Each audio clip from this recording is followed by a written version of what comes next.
নাচতে না জানলে উঠোন যে বাঁকা, এই কথাটা শুনছি অনেক। কিন্তু এটা আমাদের দেশের যে সাংবাদিক, গণ্ডমূর্খ সাংবাদিক, কারে কি প্রশ্ন করতে হয় এটাই জানে না, এরা এইটা নিয়ে নিউজ করে। এটা নাকি ফাঁদ। ঠিক আছে, এটা ফাঁদ নাকি, এটা তাদের একবার মানে এই বিষয়ে পড়াশোনা করা উচিত। নাচতে না জানলে উঠান বাঁকা, এটা সবাই জানে। মানে যার যে বিষয়ে জ্ঞান নেই এর দ্বারা এটা রকেট সায়েন্স। তো যারা এটার ফাঁদ মনে করে তাদের আসলে এই বিটিসির ইনফো একবার চেক করতে আসা উচিত।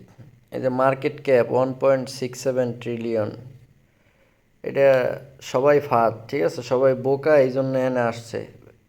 আর আমেরিকান সরকারও হইলো বলদ, এই জন্য এরা এনে আসছে। আর বাঙালি, এরা তো খাইতে পারে না আর জানেও না এই সিস্টেম কীভাবে কাজ করে, ব্লক চেইন কীভাবে কাজ করে, এই নলেজই কি ওগোদারে আছে নাকি?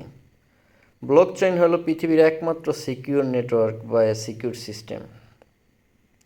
তো দেখেন, এই যে কয়েনটা লঞ্চ হয়েছে আপনার 2008 সালের 11 তারিখের, 11 মাসের 1 তারিখে, ঠিক আছে। এটা হলো এটার ইস্যু ডেট। তাহলে আপনি যদি হিসাব করে দেখেন, এটার অল টাইম লো ছিল 0.04 সেন্ট, মানে যেটা আপনার বাংলা টাকা 5 টাকা 91 পয়সা দাম ছিল 2010 সালে। এরপরে এটা আস্তে আস্তে আস্তে আস্তে সর্বোচ্চ 1,09,114 ডলার পর্যন্ত হিট করছে, যেটা বাংলাদেশি টাকায় 1,32,56,367 টাকা। তো এখন আপনি কি মনে করেন, এটা ফাঁদ নাকি এটা অরিজিনাল জায়গা?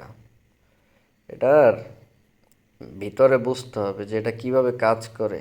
এনে যদি আপনার জ্ঞান না থাকে তাহলে এগুলো আপনাদের দৈনচাই মনে হইব। আর যদি এখানে জ্ঞান থাকে তাহলে এখানে টাকার সমুদ্র মনে হইব। Choice is yours.